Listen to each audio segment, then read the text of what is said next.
ओम नमः सिद्धेभ्यः। ओम नमः सिद्धेभ्यः। ओम नमः सिद्धेभ्यः। मंगलम भगवान वीरो मंगलम गौतम मुनि मंगलम कुंद कुंदाभ्यो जैन धर्मोस्तु मंगलम सर्वमंगल मांगल्यम सर्वकल्याणकारकं प्रधानं सर्वधर्माणां जैनं जयतु शासनं जैनं जयतु शासनं सकल विभाव अभाव कर किया आत्मकल्याण परमानंद सुबोधमय नमो सिद्ध भगवान। आत्म सिद्धि के मार्ग का जिसमें सुभग विधान उस समाधियुत तंत्र का करूं सुगम व्याख्यान।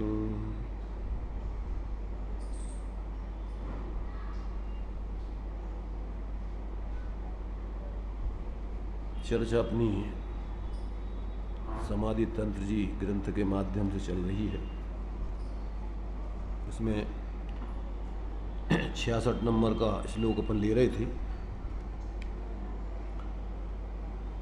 देखिए अपना जो इस ग्रंथ में विषय चल रहा है जीव को शांति का उपाय। समाधि अर्थात शांति, तंत्र माने उपाय। क्योंकि जीव बिना भावों के रहता नहीं, या तो उसके शुभ भाव होते हैं, अशुभ भाव होते हैं, अशुद्ध भाव होते हैं। तो यहाँ जिन विचारों से या जिस प्रकार के सोच करके और जीने से ये जीव राग द्वेष मोह से रहित होकर स्वाश्रय को ग्रहण करता है, इस प्रकार की बातें या इस प्रकार के विचार इस ग्रंथ में आचार्य देव ने रखे। यानी जीव कैसे संपूर्ण राग द्वेष मोह से रहित होकर अपने स्वरूप को ग्रहण करके और धर्ममय जीवन जिए, उस बात को यहाँ पर सिद्ध किया जा रहा है। क्योंकि समाधि स्वाश्रय से प्राप्त होती है, पराश्रय में आकुलता होती है और स्वाश्रय में शांति और समाधि रहती है। तो जिस तरीके से जीव सब पराश्रय को छोड़ करके और अपने सहज स्वाश्रय को ग्रहण करके और शांति निराकुलता रूप जीवन जिए, उन बातों को इस ग्रंथ में स्पष्ट किया जा रहा है। तो 66 नंबर के इस श्लोक में आचार्य देव ने ये बात बतलाई है कि चूँकि ये जीव अनादिकाल से संसार दशा में शरीर के साथ जी रहा है, परंतु भले ही दूध और पानी की तरह शरीर और आत्मा का एक चित्रावगाही संबंध है, मिले हुए हैं, पर हैं दोनों पृथक पृथक, अलग अलग। इसलिए आत्मा की इस शरीर से पृथकता बताने के लिए जिस तरीके से वो इस शरीर को अपने से पृथक समझ करके अपनी सत्ता को अलग ग्रहण करे, उस तरीके से जो है यहाँ पर ये शरीर के संबंध में जैसे जैसे जीव विचार करके मूर्छित होता है, मोहित होता है, पर से जुड़ा रहता है, उसका निषेध करने के लिए यहाँ पर उस प्रकार के जो है शरीर के संबंध में विचार करके आत्मा के आश्रय की सिद्धि की जा रही है। तो अभी अपने इस 66 नंबर के श्लोक में चूँकि पुद्गल में स्पर्श रस गंध वर्ण आदि होते हैं, संस्थान आदि होते हैं, आकार आदि जितने ये हैं बाहर में, ये सब पुद्गल के ही होते हैं। तब उन सब प्रकार से आत्मा का निषेध करके कि ये आत्मा का स्वरूप नहीं है, ये पौद्गलिक हैं और इनसे पृथक तुम ज्ञान स्वरूप हो, तुम्हारी सत्ता अलग है, ऐसा यहाँ पर अपने लिए अपने स्वरूप का बोध करा करके और बाहर से दृष्टि हटाकर अपने स्वरूप की दृष्टि कराई जा रही। तो अभी यहाँ जो प्रकरण चल रहा था इस श्लोक में कुछ बिंदु बना करके और उन विचारों को यहाँ पर स्पष्ट कर रहे हैं कि जिससे ये आत्मा अपने में अपने स्वरूप को जान करके पर से अपने को पृथक अनुभव कर सके। तो अभी पॉइंट है एक, अमूर्त आत्मा में व्यर्थ की विराधना। अमूर्त आत्मा में व्यर्थ की विराधना। भैया इतना ही हो जाए कि अपने विषय साधनों के लिए कुछ सुहा गया, तब भी कुछ गनीमत हो, किंतु वह तो इन सब जीवों में अपने रिश्ते और परिजन संबंधी भाव बनाता है कि ये सब मेरे हैं। अरे शरीर तक तो मेरा है नहीं, और श्रद्धा ऐसी बना ली है कि ये सब मेरे हैं। जैसे रंगे हुए वस्त्र से भिन्न ये पुरुष है, ऐसे ही रंगे हुए देह से भिन्न यह आत्मा है। देह के रंग की तो बात क्या कहें, वह तो भिन्न है ही, पर भिन्न विभिन्न कसायों के भेद का निमित्त पाकर जो आत्मा में राग चढ़ गया, राग रंग चढ़ा हुआ है, राग देश विभाव बने हुए हैं, उससे भी यह आत्मा न्यारा है। यह तो मात्र चिदानंद स्वरूप ज्ञान प्रकाश मात्र आकाशवत निर्लेप अमूल भावात्मक है, जो कभी भेदा भी नहीं जा सकता। ऐसा यह अमूल तत्व ज्ञान मात्र आत्मा है। यहाँ पर देखिए ये बात बतलाई है कि चलो भाई, अगर तुम शरीर से संबंधित विचार करके वो कदाचित परिस्थिति बसात उनमें प्रवृत्ति करते हो शरीर की व्यवस्था आदि में, फिर भी गनीमत है। परंतु यहाँ तो इस शरीर से संबंधित जितने नाते रिश्ते हैं, जितना अपने लिए बाहर में परिकर है, संयोग हैं, ये सारा का सारा जीव रात दिन उनके संबंध में ज़्यादा सोचता है। भाई आत्मा के संबंध में सोचना, आत्मा का अनुभव करना तो बहुत बड़ी बात है, परंतु इस शरीर को निमित्त बना करके, माने शरीर में ही पहली चीज़ तो एकत्व बुद्धि है, और एकत्व बुद्धि होने से शरीर की व्यवस्थाओं में ही जीव रात दिन लगा रहता है। तो यहाँ ये कह रहे हैं कि चलो शरीर की व्यवस्थाओं में ही कदाचित लगे तो उतने विकल्प ना करे, परंतु ये तो फिर शरीर से संबंधित बाहर में इन सारे के सारे जितने संयोग चेतन अचेतन आदि हैं, उन सब में निरंतर व्यर्थ के संकल्प विकल्प करता रहता है, और एक लौकिक दृष्टि से उनमें नाते रिश्ते की कल्पना करके और रात दिन फिर उनको निभाता रहता है। प्रवचन सार जी में एक गाथा आई है, किसी जीव ने मानवोचित व्यवहार को तो छाती से हृदय से लगा रखा है, और आत्मोचित व्यवहार को विस्मृत कर रखा है। क्या कहा? मानवोचित कार्यों को तो, कर्तव्यों को तो इसने छाती से लगा रखा है, परंतु आत्मोचित कार्य को, कर्तव्य को ये भूले हुए। तो अब चूंकि क्या है, मानवोचित कार्य माने क्या कि अपन को वर्तमान में मनुष्य पर्याय जो मिली है कर्म के निमित्त से, उस मनुष्य पर्याय संबंधी ही पूरा का पूरा रात दिन प्राप्त पर्याय में तन्मय होकर के जी रहा है, इससे आगे सोचते ही नहीं है। रात दिन इसी के संबंध में उसके विचार चलते रहते हैं। और आत्मोचित व्यवहार अर्थात मैं जीव हूँ, मेरा स्वभाव ज्ञाता दृष्टा है, शांत निराकुल रहना है, ऐसा वो सोचता तक नहीं है। अगर सोचता भी है तो सोच के ही रह जाता है, अंदर में अपने को यथार्थ रूप में अनुभव नहीं करता, उस तरफ एकाग्र हो करके ढल करके अपने स्वरूप का अनुभव नहीं करता। तो ये जो है इसकी समस्या जो है, कहते हैं बहुत विकट अनादिकाल से चल रही है। तो अब ये कसाय, अब चूँकि पर को लक्ष्य करके या पर में एकत्व मत कर्तृत्व स्वामित्व आदि का भाव करता है, तो ये सारे विकारी परिणाम होते हैं मोह राग देश के। और वो विकारी परिणाम चूँकि आत्मा की विकृति है, संयोग तो अपने से भिन्न है, पर संयोगी भाव अपनी पर्याय में विभाव भाव के रूप में होते हैं, पर वे भी अपना स्वभाव नहीं, इसलिए उनको भी अपन को भिन्न जानना है और भिन्न करना है। क्या कहा? परद्रव्यों को तो अपन को भिन्न जान करके और अपने को अपना स्वरूप जान करके अपने को ग्रहण करना है, पर आत्मा में होने वाले विकारी परिणामों को एक दृष्टि से भिन्न भी जानना है। अपने ज्ञान लक्षण से लक्षित आत्मा को भिन्न अलग, और रागादिक मोहादिक के भाव ये अलग। तो ऐसा अपने लिए उन आश्रमों से भी पहले भेद करना, और भेद करके चूंकि परद्रव्यों जैसे भिन्न ये राग द्वेष मोह के भाव नहीं है, ये तो चूंकि अपनी आत्मा में ही उत्पन्न होने वाले विकारी भाव, इसलिए इनको स्वरूप को ग्रहण करके और इनको भिन्न करना भी, अलग करना भी। तो ये प्रक्रिया जब तक जीव को समझ में नहीं आती तब तक क्या है कि मात्र पहली चीज़ तो उसको सही सोचता ही नहीं है अपने बारे में, वेद विज्ञान की प्रक्रिया अपनाते नहीं है।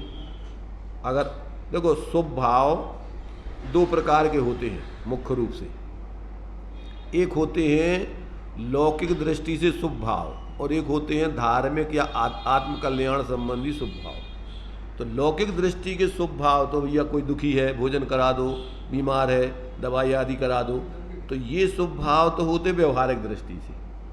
परंतु जो अपने लिए वस्तु तत्व के संबंध में, सात तत्व आदि के संबंध में, नौ पदार्थ आदि के संबंध में जो भेद विज्ञान संबंधी स्वापर हे उपादेय आदि के विचार हैं, ये भी शुभ भाव, पर ये शुभ भाव पारमार्थिक सिद्धि करने वाले तत्व विचार कहलाते हैं, और वो अपने लिए व्यवहारिक दृष्टि से शुभ भाव हैं वो लौकिक, माने एक प्रकार से बाहर से संबंधित है।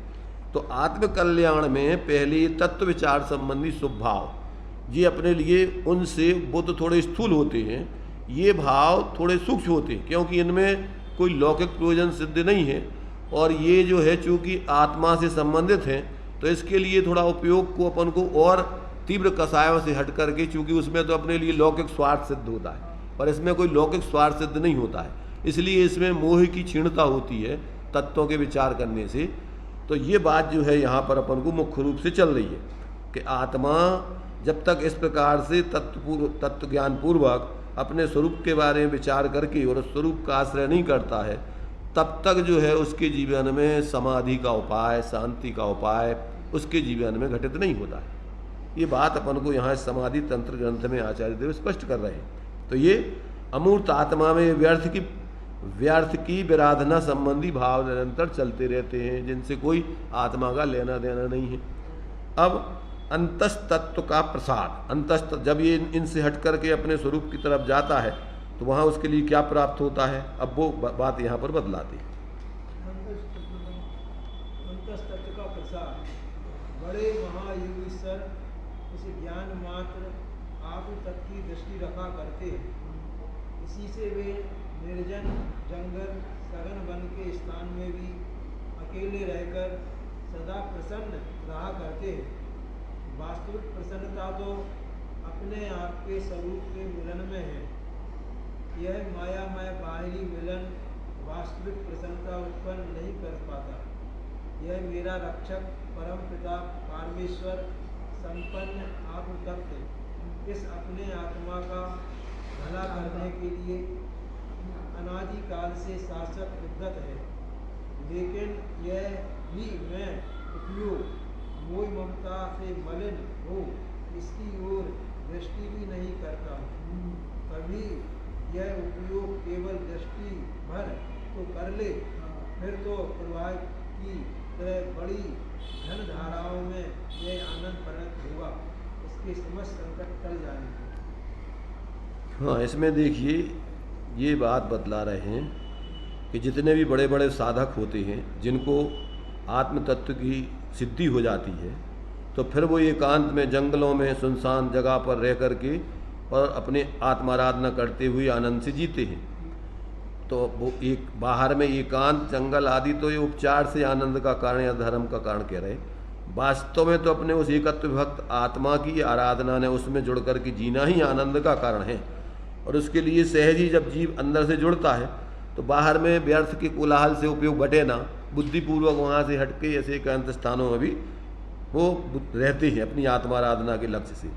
तो ये जो है यहाँ पर कहते हैं कि जब ये जीव वास्तव में क्या करता है, ऐसे उन महापुरुषों को उनके विचारों को सुन करके उनसे मिल करके और इसके लिए इस प्रकार की जान वस्तु स्वरूप का ज्ञान होता है, और फिर ये अगर इस प्रकार से अपनी दृष्टि को पलट करके अपने स्वरूप में जोड़ता है, एक बार भी अगर स्वरूप दृष्टि बन गई तो फिर इसके लिए बाहर में वास्तव में अच्छा नहीं लगता, रुचता। क्यों कि अपने स्वरूप के आश्रय से, स्वरूप के आश्रय में ही जीव के लिए परम शांति निराकुलता सुख है। बाहर में तो कहीं सुख शांति है ही नहीं आकुलता के अलावा। इसलिए यहाँ कहते हैं कि अपना परम रक्षक अगर कोई है तो अपना वह क्या परम ऐश्वर्यमय संपन्न आत्म तत्व ही जानना चाहिए, और अपने उस आत्मा को जिसको अपना आत्महित करना है तो वो अपने उस स्वरूप को ही, शाश्वत तत्व को ही ग्रहण करके और उसी की आराधना करे। परंतु अनादिकाल से ये जीव उपयोग का दुरुपयोग करके बाहर में ही अपने उपयोग को भटकाता रहता है, इसलिए जो है इसके लिए आज तक शांति की गंध नहीं मिली। तो यहाँ अपने लिए अनेक अनेक दृष्टिकोणों से अपने स्वरूप की दृष्टि बनाने के लिए आचार्य देव या जितने भी ज्ञानी हुए हैं, चाहे वे संक्षेप में बता रहे हों, चाहे मध्यम रीति से, चाहे विस्तार में, सभी का एक ही प्रयत्न रहता है कि ये अपने आत्मिक प्रसाद का आनंद एक बार ले ले, उसको चख ले, तो फिर वास्तव में इसके लिए फिर स्वयं ही वो अपनी आत्माराधना में एक बार उसको रास्ता मिल जाए तो फिर दूसरों को समझाने की ज़रूरत नहीं पड़ती। पहले शुरू में जब तक इसको बोध नहीं है तब तक ये सारी चीज़ें हैं। अब यहाँ आगे कहते हैं कि भैया अब इस पर्याय में तुम्हारे लिए क्या है, मनुष्य पर्याय मिली है, इसमें अपने लिए झंझटें, रिश्तेदारियाँ, संसार के काम, बहुत सारी झंझटें खड़ी करता है, इसलिए यहाँ बहुत सावधानी की ज़रूरत है।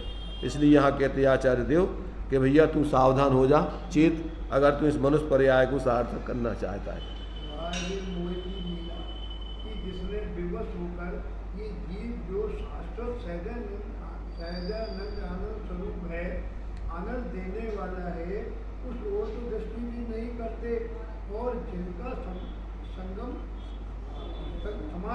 संगमासम मिलना केवल आकुलता को उत्पन्न करने वाला है, उसकी ओर वे ये अपना उपयोग देते हैं। इस जीव योनि में, इस जीव कुलों में एक मनुष्य भाव ही ऐसा उत्कृष्ट भाव है कि जहाँ श्रेष्ठ मन मिला है, कल्याण का उपाय कर सकते हैं, वहाँ भी यह जीव अपने को थका ले, विषय कसायों से मलिन कर ले, तो फिर बतलाओ कि किस काल में, किस भाव में सुधरने का अवसर आएगा। और करना भी कुछ अटपट काम नहीं है, सीधा काम करना है, जो जैसा है उसको वैसा जानना भर है। इस यथार्थ ज्ञान कला पर हम आपका भविष्य निर्भर है, पर इतना ही ना किया जाए तो फिर दूसरा बंदा कौन हो जाएगा। देखो, अब अनेक अनेक दृष्टिकोणों से बात तो एक ही समझाना है। अब शब्दों में जितने भी संकेत हो सकते हैं आचार्य देव उसको बताने का प्रयत्न करते हैं। फिर भी ये जीव जब तक स्वयं अपनी जागृति से वो कार्य ना करे तो इसके कार्य को कोई दूसरा नहीं कर सकता है। अब यहाँ कह रहे हैं बाहरी मोह, मोक्षमार्ग प्रकाशक जी में मोह की महिमा लिखी। देखो मोह की महिमा, हाँ, अब उस मोह की महिमा का मतलब क्या, उसका विस्तार। अपन जब कोई की महिमा करते हैं तो उसकी अच्छाइयाँ बताते हैं। तब यहाँ मोह की महिमा में मोह के दोष बता रहे, मोह के माने उसकी मोह के कार्य बतला रहे हैं कि मोह में जीव क्या क्या करता है। तो यहाँ कह रहे हैं कि देखो इस मोह की लीला या महिमा कि जिससे विवश होकर के जीव जो शाश्वत सहज आनंद स्वरूप है और आनंद को प्राप्त करने वाला है, उस ओर तो दृष्टि करता नहीं है, और जिसका संग समागम मिलना केवल आकुलता को उत्पन्न करने वाला है, उसकी ओर ये अपना रात दिन उपयोग करता रहता है। इस जीव को इस योनि में, इन जीव के कुलों में एक मनुष्य योनि ही ऐसी उत्कृष्ट योनि है या भाव है कि जहाँ श्रेष्ठ मन इसको मिलता है, और श्रेष्ठ जो है इसके लिए होने के लिए इस पर्याय में इसके लिए सामर्थ्य प्राप्त होती है। तो यहाँ कहते हैं ये कल्याण का उपाय यहाँ पर अच्छे से कर सकता है, क्योंकि यहाँ ज़्यादा कार्य भी नहीं है, और उदय अच्छा बाहर में हो तो उसके लिए व्यवस्थाएं सब सहज मिलती हैं। और अपन को यहाँ जैन कुल में तो सब इस युग में अपन देखो तो क्या अपन को ज़रूरत है, सब व्यवस्थाएं पूरी बनी बनाई। तो कहते हैं वहाँ भी यह जीव क्या करता है कि अपने को थका लेता है, दुनिया के कामों में लगा करके व्यर्थ के, और थका लेता है, विषय कसायों से मलिन अपने को कर लेता है। फिर बतलाव कि किस काल में, किस भाव में इसको सुधरने का अवसर मिलेगा। अगर यहाँ पर भी ये नहीं चेता और अब अपना कल्याण के मार्ग में अपने को नहीं लगाया, तो अब ये बताओ कि आगे इसको कहाँ अवसर मिलेगा। वो तो जो इस भाव में ईमानदारी से आत्मकल्याण का प्रयत्न करते हैं और फिर कदाचित पूर्व की संस्कार वसात, कर्मों के उदय वसात और दूसरी गति में चले जाते हैं, त्रियंश गति में, नरक गति में और देव गति में, तो चूँकि जब तक पूर्णता नहीं होगी तो जाएंगे ही जाएंगे। तो वहाँ तो जब ये जाते हैं तो वहाँ अवसर, तो अगर यहाँ उसने आत्मबोध नहीं प्राप्त कर पाया और तत्व के संस्कार गहरे यहाँ पर डाले, तो वहाँ ये संस्कार इसको काम में आ सकते। वहाँ आत्मकल्याण का कार्य उत्कृष्ट रूप से तो नहीं होता तीन गतियों, इस मनुष्य पर्याय में ही आत्मकल्याण का उत्कृष्ट कार्य जीव कर सकता है। अब यहाँ आत्मकल्याण के मार्ग में लगने पर अगर इसने ईमानदारी से प्रयत्न किया और वो कार्य नहीं हो पाया और आगे आयु पूरी हो गई, तो आगे जा कर के इसके लिए फिर वो संस्कार काम में आ जाते हैं और फिर ये वहाँ अपना जो है आत्मबोध का कार्य तत्व निर्णय निसर्ग सम्यत के माध्यम से कर लेता है। तो यहाँ कहते हैं कि भैया अब यहाँ इस पर्याय में तुम्हारे लिए अगर तुमने इस कार्य में नहीं लगे तो वास्तव में फिर आगे तुम्हारे लिए कहाँ लगोगे ये समझ में नहीं आता हमें। तो यहाँ इस यथार्थ अपने लिए स्वरूप को समझ करके और ज्ञान कला पर हम अपना भविष्य निर्भर, माने इस ज्ञान कला पर ही जीव का भविष्य निर्भर है। माने जहाँ ज्ञान जागृत हो जाता है, वेद विज्ञान हो जाता है, तो यहाँ से जीव के कल्याण का मार्ग प्रारंभ होता है। और यहाँ यदि इसने वेद विज्ञान नहीं किया, ज्ञान जागृत नहीं किया, तो फिर आगे तुम्हारे लिए बहुत मुश्किल है कल्याण करने के लिए। और एकमात्र यदि अपने लिए मददगार है तो एकमात्र अपना एक ज्ञान का जागरण लिए, और कोई दूसरा तुम्हारे लिए आत्मकल्याण में मदद नहीं कर सकता है। अब जिस जीव को अपने उस आत्मा का अंतर प्रकाश प्राप्त हो जाता है तो उसका जीवन या उसके विचार कैसे चलते हैं उस बात को यहाँ पर बताते हैं। शरीर भी मेरा नहीं है, तो ऐसे ही समझ लो कि शरीर से भी मैं जुदा हूँ। जब घर संपदा रूप भी मैं नहीं हूँ, तो फिर ऐसा समझ लो कि मैं इन सब से भी भिन्न हूँ। जो आनंद सबसे भिन्न होने में है, वह आनंद किसी पर के ग्रहण करने में नहीं है। माने जो पर से पृथक होकर के और अपने स्वरूप को देखने में जो आनंद है, तो पर के जुड़ने में, पर की तरफ लक्ष्य देने में कहते कहाँ आनंद होता है, तो आकुलता ही आकुलता है। वह तो मोह का अंधेरा है और अंतर में यह आकिंचन भाव के ज्ञान का प्रकाश है। इस आनंद को आत्मा ही उत्पन्न किया करता है। किसी गोरख धंधा पर वस्तु के कारण आनंद नहीं आता है। यहाँ बड़ा जाल है, जो ज्वारियों का फल है। जैसे ऐसे ही इस जीते तो नहीं उठ सकता। ज्वारियों के स्तर पर बैठा हुआ पुरुष हारे तो नहीं उठ सकता। मायामयी दुनिया में पुण्य का फल पाए तो जीते, यहाँ से नहीं हट सकता। इसी तरह पाप का फल हारे तो यहाँ से उठ नहीं सकता। इसी मोह पाए ममता में ही रहकर सड़कर इसे जीवन समाप्त करना पड़ता है। देखो, देह से भी ज्यादा न्यारा अपने को तको। कैसी भी देह की अवस्था हो, फिर भी मैं देह रूप नहीं, ऐसा अनुभव करे तो अंतर में ज्ञान प्रकाश फैलकर सहज शुद्ध आनंद को उत्पन्न करेगा ही। देखो यहाँ पर ये जुए संसार में इसको जुआड़ियों का फड़ कहा है। तो अपन ने तुम्हारे से बनारसी दास जी का नाटक समय सार पढ़ा होगा, तो उसमें भाव सप्त व्यसन दिए हैं। तो उसमें पुण्य में जीत, हार में, पुण्य में जीत, पाप में हार, ये ही जुआ दूत कर्म है।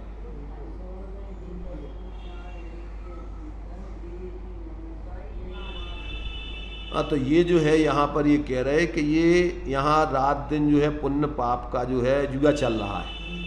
अब अगर पाप का उदय रहता है तो अभी जीव वहाँ से हट नहीं पाता कि अब की बार जीत जाएंगे। जैसे जुआ के फड़ में क्या होता है, हार जाता है तो अब की बार तो आ ही जाएगा, अब की बार तो आ ही जाएगी, अब की बार तो हम जीते ही जाएंगे। ऐसा सोचते सोचते वो लुट जाता, पिट जाता जिद है। अरे वो हार, हम ये कहते आगे के लिए, उसके लिए ये इच्छा भावना बनी रहती है कि अब की बार जीत जाएंगे, अब जीत जाएंगे, अब की जीतेंगे। अच्छा ये बताओ, जब पाप पौधा होते जैसे धंधे पानी में अच्छा नहीं चल रहा हो तो आदमी दुकान बंद करके चलो जे कि अब आपकी इज्जा दुकान खोलें, अब जाओ और खोल लें, अब इसमें ठीक हो जाएगा, अब इसमें चल जाएगी, ये चल जाएगी, ये चल जाएगी, रात दिन उसी लगा रहता है। तो ये जो है कहते हैं कि अगर जैसे जुआ में हार जाता है तो नहीं उठ सकता है, और जीत जाता है तो कहता अरे भैया अपन तो सब जीत सबके पैसे जीत जाएंगे पूरे, और वो आगे और जीतेंगे और जीतेंगे और जीतेंगे। ऐसे ही पुण्य के उदय में बाहर की सामग्री बढ़ती जाती है तो पूरी सामग्री पूरे सबके सब पैसा जैसे वो लेकर के जाना चाहता है, ऐसे ही 3 लोग की संपदा इसको चाहिए, फिर संतुष्टि नहीं होती। तो ये रात दिन जो है व्यक्ति, जैसे जुआ में व्यक्ति परेशान रहता है चाहे हारे चाहे जीते, ऐसे यहाँ पुण्य पाप के उदय में अपन बोलते दिन रात शुभ भावों से मेरा व्यापार चला करता, मानस वाणी और काया से आश्रव का द्वार। तो यहाँ तो ये पाप पुण्य का उदय का जुआ चल रहा है, और इसमें जीव पुण्य का उदय है तो दाम बिना निर्धन दुखी तृष्णा बस धनवान, कहूँ ना सुख संसार में सब जग देखो छान। तो अब क्या करता है, जिनके पैसा नहीं है वे सोचते भैया आप कमा लें और इतने से कमा लें उतने से कमा लें, और जिनकी है तो भैया इतने में का हो रहा हो और बढ़ने चाहिए, तो तृष्णा लगी उनके लिए। तो यहाँ कहते हैं कि जब तक जीव को अंतर में अपना आत्मा का बोध नहीं होता है तब तक तो ये संसार में रात दिन पाप पुण्य के उदय में जुड़ करके और परेशान हैरान होता रहता है, और अंत में क्या होता है कि शांति नहीं पाता है। जैसे वो जल नहीं पावे प्राण गमावे भटक भटक मरता, और वस्तु पराई माने अपनी भेद नहीं करता। तो ऐसे ये जीव रात दिन जो है इस प्रकार के पागलपन में अपनी जिंदगी को बर्बाद करते हुए अनंत भाव से भटक रहा है, और आज भी यदि ये जागृत नहीं होता है तो इसके कितनी देर लगना है इस पर्याय के जाने। तो इस प्रकार से यहाँ कि भैया शुभाशुभ भावों से हट के अपने उस स्वरूप के लक्ष्य से थोड़ा इस जुआ से हट करके अपनी यथार्थ जीवन की यात्रा में आप जुड़ो, तब तो जीवन में कोई शांति मिले। अन्यथा वास्तव में ये जीवन अपना अनादिकाल से पर के आश्रय से बर्बाद होता रहा है, और ये बर्बाद हो जाने में कोई देर नहीं लगेगी। इस प्रकार से ये 66 नंबर के श्लोक के माध्यम से अपन ने कुछ पॉइंटों का विचार किया। इसमें थोड़ा सा एक जो है 67 नंबर की जो श्लोक है इसमें भी देखिए वही विचार जिसमें आपके लिए अपने स्वरूप से जुड़ो, उसी प्रकार की जो है यहाँ पर जो है अपने लिए आचार्यों ने हर श्लोक में उसी प्रकार का चिंतन उसी प्रकार के विचार दिए। तो देखिए श्लोक 67 नंबर का है।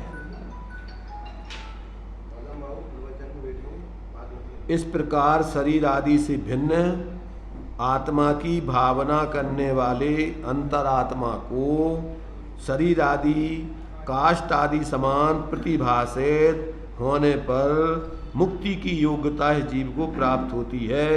ऐसा इस श्लोक में बतला करके आचार्य देव जीवों के लिए कि कौन जीव वास्तव में मुक्ति का पात्र होता है उस बात को, यानी जो जीव अपनी उत्कृष्ट आत्माराधना में दत्तचित्त होते हैं उनको कैसा अनुभव होता है इन संयोग शरीर आदि का, वो बात यहाँ जो है इस श्लोक में आचार्य स्पष्ट कर रहे हैं। यस्य सस्पंदमा भाति निस्पंदेन समम जगत् अप्रज्ञमक्रिया भोगम सा समम याति नेतरः। सस्पंद जग लगता जैसे निस्पंद सम निष्क्रिय तथा प्रज्ञा बिना बिन हो गया सम सौख्य पाता अन्य न। यस्य जिस ज्ञानी जीव को सस्पंदम जगत अनेक क्रियाएं अर्थात चेष्टाएं करता हुआ शरीर आदि रूप यह जगत निस्पंदेन समम निश्चेष्ट काष्ठ पाषाण आदि के समान अप्रज्ञम चेतना रहे जड़ और अक्रिया भोगम क्रिया तथा सुख आदि अनुभव रूप भोग से रहित आभाति मालूम होने लगता है, सह वह पुरुष अक्रिया भोगम समम याति, परम वीतरागतामय उस शांति सुख का अनुभव करता है जिसमें मन वचन काय का व्यापार नहीं और न इंद्रिय द्वारों से विषयों का भोग ही किया जाता है। इतरा न उससे विलक्षण दूसरा बहिरात्मा जीव उस शांति सुख को प्राप्त नहीं कर सकता। क्या कहना चाह रहे आचार्य इसमें? देखो, जो जीव अपने स्वरूप आराधना में प्रवर्तमान होता है तो उसका मन वचन काय से उपयोग हट करके और 5 इंद्रियों के विषय भोग आदि से भी अपना उपयोग हट करके एकमात्र अपने उस स्वरूप में लीन जब हो जाता है तो वहाँ जो है बिल्कुल निष्क्रिय दशा हो जाती है, उसकी निश्चेष्ट दशा हो जाती। जो अपन पढ़ते हैं कि वहाँ जैसे पत्थर की मूर्ति बैठी हो, उपल खाज खुजाओ तेन सुथर मुद्रा देख मृगगण उपल खाज खुजाओ थे। तो उस परिस्थिति में उनको जब अपने स्वरूप में इस प्रकार से लीन हो जाते हैं तो फिर सारा जगत ही उनके लिए इस प्रकार से भाषित होने लगता है। क्या जगत की तरफ तो लक्ष्य है नहीं, तब तो समझ लो कि पूरा जैसा उनका जीवन है तो वो तो पूरा एक प्रकार से अब जगत ही उस रूप में हो गया है। क्योंकि अपनी भावना, दूसरे लोग ये बोलते हैं जाकी रही भावना जैसी तिन मूरत पाई प्रभु तैसी। जो सम्यक दृष्टि हो जाते हैं उनके लिए इन शरीरों से पृथक सबके शरीरों में आत्मा दिखाई देने लगता है। कौन? सम्यक दृष्टियों को ये बाहर में जो स्थूल शरीर दिख रहा है, इस स्थूल शरीर से पृथक अंदर में उनको चेतन आत्मा के दर्शन सब में होते हैं। जैसे अपना दर्शन करके, क्योंकि उनने इस शरीर रागादिक से पृथक अपने स्वरूप को जाना है, तो ऐसे ही सब आत्मा है। जो बाहर में अपन को शरीर आदि दिख रहा है वो तो जीव है नहीं, ये तो अपना एक प्रकार से संयोग रूप दशा है। तो जो ज्ञानी हो जाते हैं उनके लिए भले ही अज्ञानी जीव भूल करके शरीर में मूर्छित हैं, पर उनको क्या दिखाई देते हैं? भगवान। क्या देखते हैं वो सब में? अगर पर्याय का भी साथ में विचार करना है तो भूले भगवान, अगर स्वरूप दृष्टि से देखना है तो भगवान। सभी जीव स्वभाव से भगवान हैं। जो निगोद में सोही मुझ में सोही मोक्ष मजार। और यदि पर्याय की भूल के साथ में देखना है तो वो भूले भगवान दिखते हैं। पर्याय की क्षणिक भूल और साथ में चैतन्य स्वरूप अपना परमात्मा स्वरूप दिखाई देता है। तो ये ज्ञानियों को अकेले एकांत से स्थूल शरीर नहीं दिखाई देता। ये तो जड़ जैसे तुम्हारे इसमें दे रहे हैं ना कि उसमें लिए उनके लिए जब अंदर में स्वरूप के ध्यान में जाते हैं तो बाहर में जैसे निश्चेष्ट काठ और पत्थर पड़े हुए दिखते हैं, ऐसे उनके लिए बाहर से शरीर आदि तो काष्ठ पत्थर की तरह दिखते हैं। तो अंदर में उनकी इस प्रकार की चेतना सभी आत्माओं में ऐसा निष्क्रिय अपना उनका आत्म तत्व उनको भाषित होता है। चूंकि उस समय वो अपने स्वरूप का ही ऐसा निश्चल होकर के अनुभव कर रहे हैं, तो सभी जीव ऐसे ही स्वभाव वाले हैं, तो सब में उनको ऐसे ही भाषित होता है। तो ऐसा जो है यहाँ पर कहते हैं कि जब सस्पंद जग लगता जैसे निस्पंद सम निष्क्रिय तथा, माने जो सस्पंद परिस्पंद रूप है और अनेक प्रकार की क्रियाएं चेष्टाएं कर रहा है, परंतु फिर भी उनके लिए निश्चेष्ट निष्क्रिय भाषित होता है, ऐसा दिखने लगता है। तो कहते हैं बिना प्रज्ञा के ऐसा अज्ञानी जीवों के लिए वैसा स्वरूप ना तो अपना दिखाई देता है, ना अन्य जीवों में उस प्रकार का उनको स्वरूप निर्णय करते हैं वो।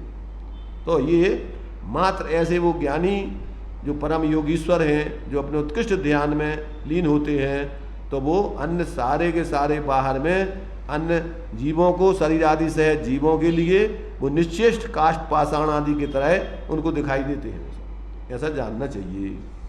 अब उसी का देखिए टीका में खुलासा। टीका, जिस आत्मा को यानी ज्ञानी आत्मा को स्पंद अर्थात परिस्पंद युक्त अनेक क्रियाएं करता शरीर आदि रूप जगत लगता है,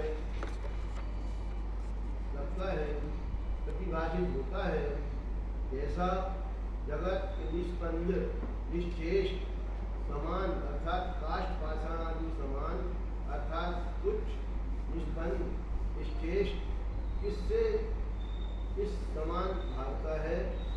कारण कि यह चेतना रहित जड़ अचेतन है तथा अक्रिया भोग अर्थात क्रिया माने पदार्थ की परिणति और भोग माने सुखादि अनुभव इन दोनों का जिसमें अभाव है ऐसा वह जगत जिसको प्रतिभाता है वह क्या करता है, वह शांति पाता है अर्थात सम माने परम विश्रांता अथवा संसार भोग और देह के प्रति वैराग्य उसको पाता है। ऐसी शांति यहाँ भी उसके सम के यानी साथ अक्रिया भोग का संबंध लेना। क्रिया माने मन वचन काया का व्यापार और भोग माने इंद्रियों की प्रणाली का से यानी इंद्रियों के द्वारा विषयों का जो सेवन किया जाता है उन विषयों का उत्सव यानी आनंद मानते हुए ये दोनों जिसमें नहीं हो ऐसी शांति को प्राप्त करते हैं। वो कौन कौन करते हैं ऐसी शांति को प्राप्त है? वे जो योगीश्वर हैं जो अपने स्वरूप ध्यान में लीन होते हैं उनके लिए इन सब से पृथक ऐसे अपने स्वरूप का आनंद आता है। अन्य कोई ऐसा सुख को प्राप्त नहीं करता है अर्थात उसमें विपरीत लक्षण वाला बहिरात्मा वैसी शांति को प्राप्त नहीं कर सकता। तो ये जो है क्या कह रहा है इसमें, माने ये जिनको वास्तव में देखा जाए कि जब इन सब बाहर के विषय व्यापार आदि से हटकर सभी प्रकार के जो है कसायों की प्रवृत्ति से अलग होकर मन वचन काय के योगों की प्रवृत्ति से अलग होकर जब अपने स्वरूप में लीन होते हैं उस ज्ञान वैराग्य की सिद्धि करते हैं तो उनके लिए सारा जगत ऐसे ही भाषित होता है कि जैसे उनकी स्वयं की दशा हो जाती है। तो सब में उनको इसी प्रकार से भाषित होता है। तो ऐसा जो है यहाँ पर मैंने उन्हें योगीश्वरों का जो है स्वरूप जिनके लिए आत्मबोध होता है उनके लिए कैसी स्थिति बनती है उसका थोड़ा दिग्दर्शन इसमें कराया गया। अब भावार्थ में दिया है जिसको शरीरादि रूप जगत काष्ठ पाषाणादि तुल्य अचेतन जड़ और निश्चेष्ट भाषित होता है अर्थात परमन रूप क्रिया से और सुखादि अनुभव रूप भोग से रहित कुछ भाषता है।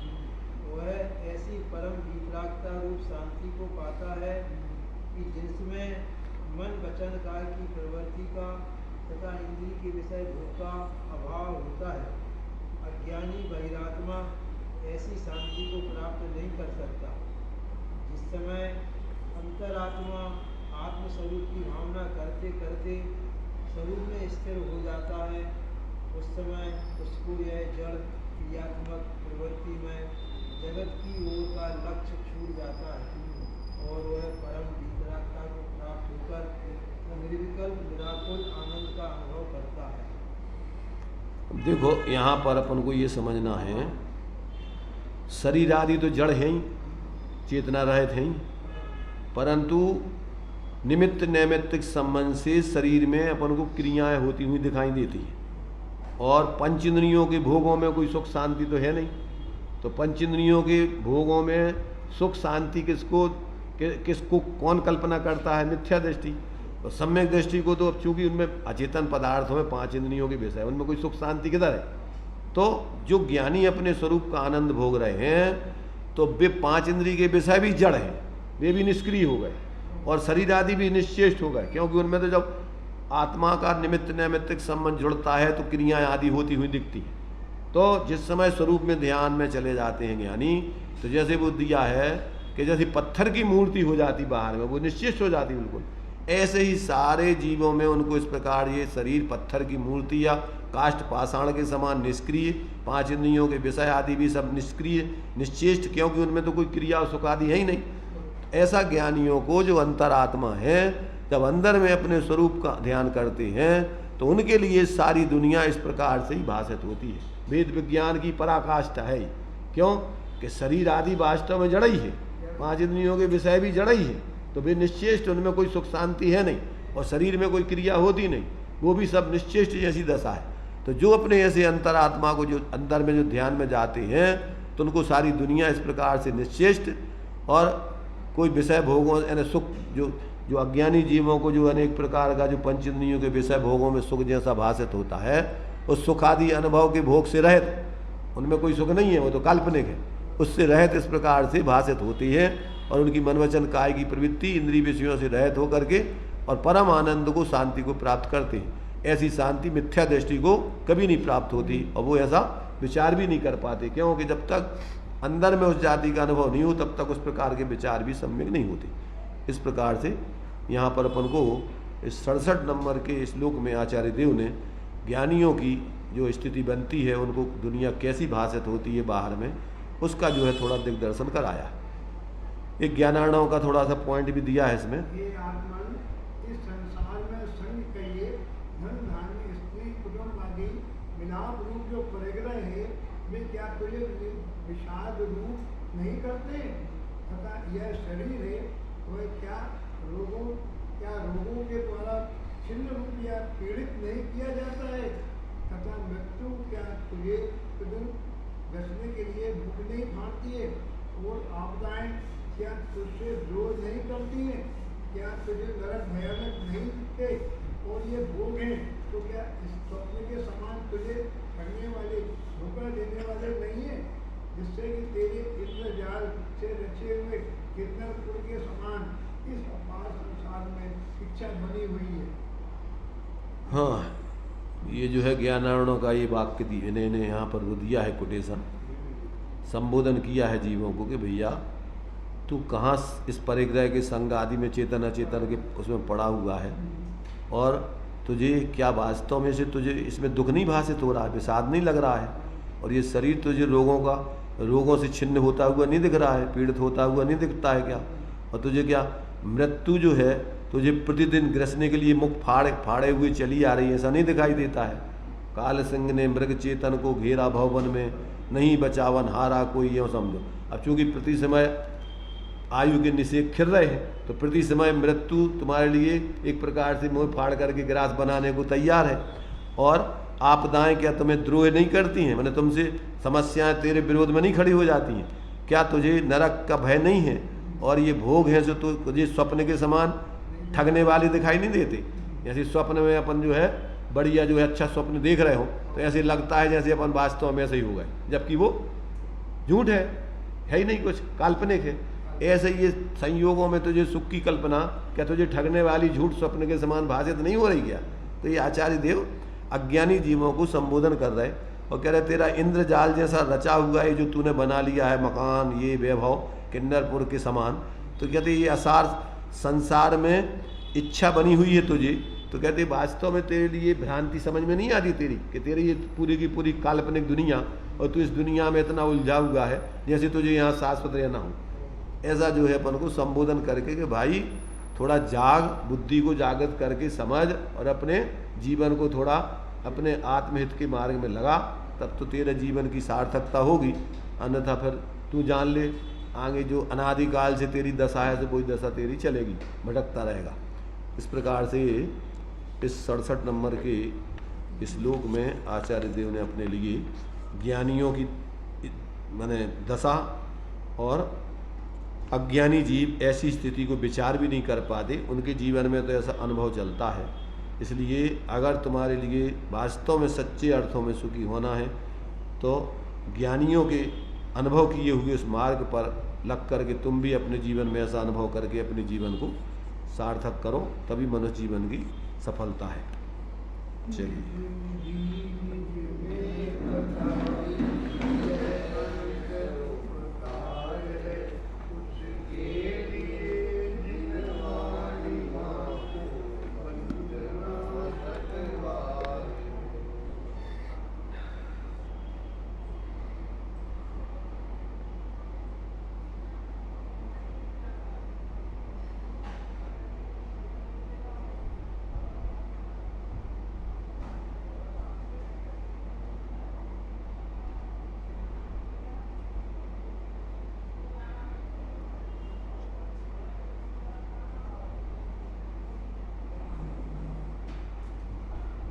द्वादशांग जन्माणी माता।